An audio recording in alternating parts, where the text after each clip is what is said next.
June 15th, 1989. Port St. Joe, Florida.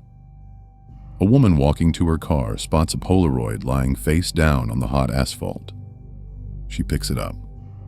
On the glossy square, a teenage girl and a younger boy. Tape across their mouths, hands bound. They're not screaming because they can't. They're inside the back of a white van. And the worst part?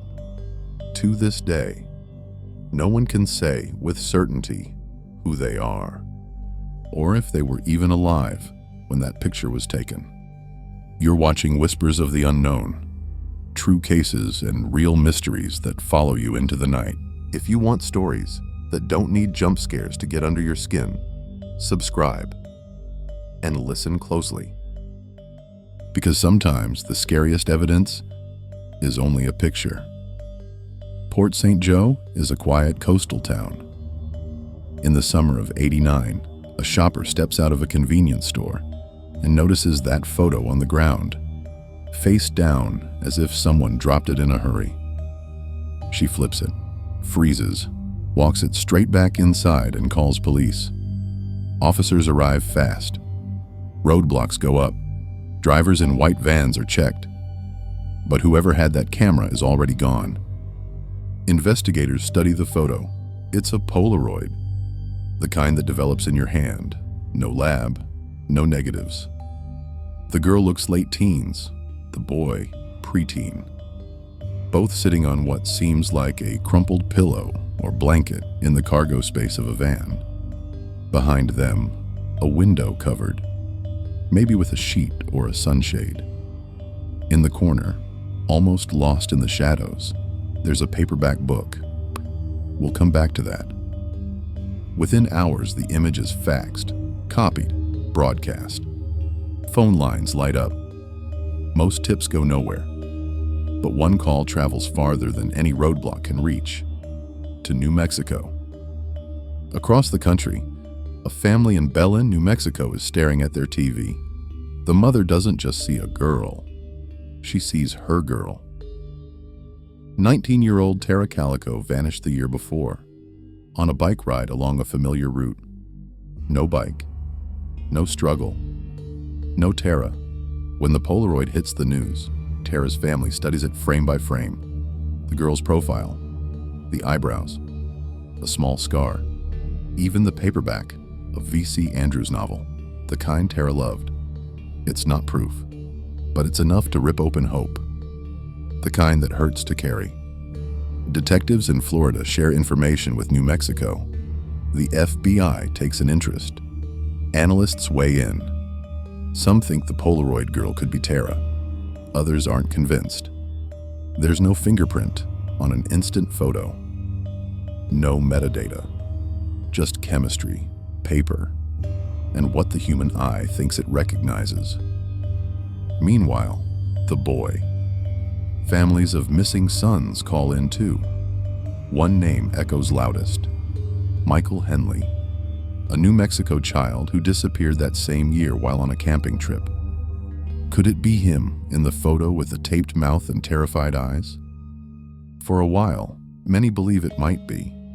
And then, months later, searchers find Michael's remains back in New Mexico, far from any van. He likely died of exposure close to where he vanished. The Polaroid boy isn't him. 2 faces, 0 names. Polaroids feel simple, but an instant photo is a crime scene in miniature. Investigators, journalists, and independent sleuths dissect it for years. The tape, wide, dark, matte, likely gaffer or duct tape. The bindings, wrist angles, suggest rope or tape out of frame. The background. The van's interior looks stripped. No seats, just cargo space. The window covering suggests someone didn't want outsiders seeing in. The pillow, blanket, not a luxury. More like something thrown in to keep pressure sores off the skin if you're holding someone there for a while. That idea alone is terrifying. And then, the paperback. a dog-eared copy often identified as My Sweet Adrena by V.C. Andrews, the same author as Flowers in the Attic. A book about control and secrets. It might mean nothing, or everything. Was it placed to taunt? Or just what a teenager clutched because it was the only familiar thing in reach? Polaroid experts also look at the film type and packaging marks. The consensus back then, the stock in that photo suggests it was taken after May 1989. That matters because Tara vanished in 1988. If the girl is her, the timeline implies she survived at least into the next year. Long enough for somebody to take that picture and drop it in a Florida parking lot like a message. Or a mistake. But analysis cuts both ways. Other experts review the same evidence and say, not enough detail, not conclusive, which is the cruelest word a family can hear. Tips pile up. A white van seen near the store. A man with a dark mustache buying film. Rumors of a traveling carnival. A copycat photo that turns out to be staged. Every time investigators chase a lead, the trail evaporates. There's also a claim that a schoolmate recognized the girl. Then, the friend changes their mind. Another caller swears the pattern on the blanket matches one from a specific motel. It doesn't. Even distant agencies weigh in. Some analysts say the girl could be Tara. Others say the facial features don't line up under measurement. Meanwhile, the photo becomes a symbol. It's printed in newspapers, pinned to corkboards, passed around like a riddle with a heartbeat. The image is now evidence, yes, but it's also myth. The kind that keeps people awake wondering if anyone would notice if they vanished into the back of a van. And under all of that chatter, the same grim math remains. There's no date stamp, no license plate, no reflection revealing a face in a window, just two kids and tape. When facts stall, theories rush in. Theory 1, the photo is real, the girl is Tara, and the kidnapper was moving between states. It fits the film timeline and the book detail. But if that's true, why drop the photo? Trophy? Accident? A message? Theory 2, the photo is real, but the girl is not Tara.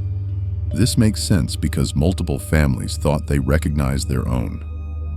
Most, it looks like. IDs collapse under careful comparison. Theory 3, the photo is staged. Skeptics argue the bindings look posed rather than cinched tight. But if it's staged, by who and why risk legal heat by leaving it in public? Every theory has a wall. And over time, the echo chamber grows. Whenever a new expert breaks the case, old wounds reopen for families on both sides. Hope is sharp. Doubt is dull. Both cut. It's easy to talk about evidence and forget the people orbiting it. A mother who taped the Polaroid to her refrigerator because she needed to study it each morning with fresh eyes. A father who stopped driving the highway where his daughter vanished because every cyclist looked like her from behind.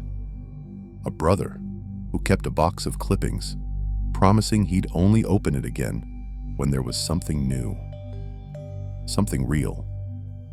When we say true crime, what we really mean is true people. The Polaroid case is a mirror. You either see a girl you think you know, or the fear that one day someone might be looking at your picture and arguing online about whether your eyebrows match. Decades later, the Polaroid still travels the internet like a ghost that refuses to fade.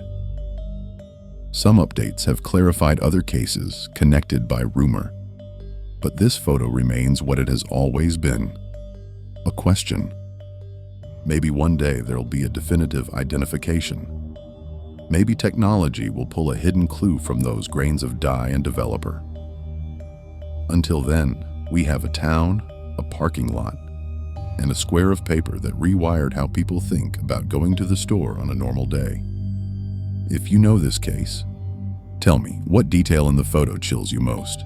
The tape? The book? The silence? You've been watching Whispers of the Unknown. If you want more real mysteries, no jumps, no fiction, hit subscribe, drop a like, so YouTube knows to push this to other night owls, and share this with someone who thinks all scary stories are made up. Because sometimes, all it takes is a single picture.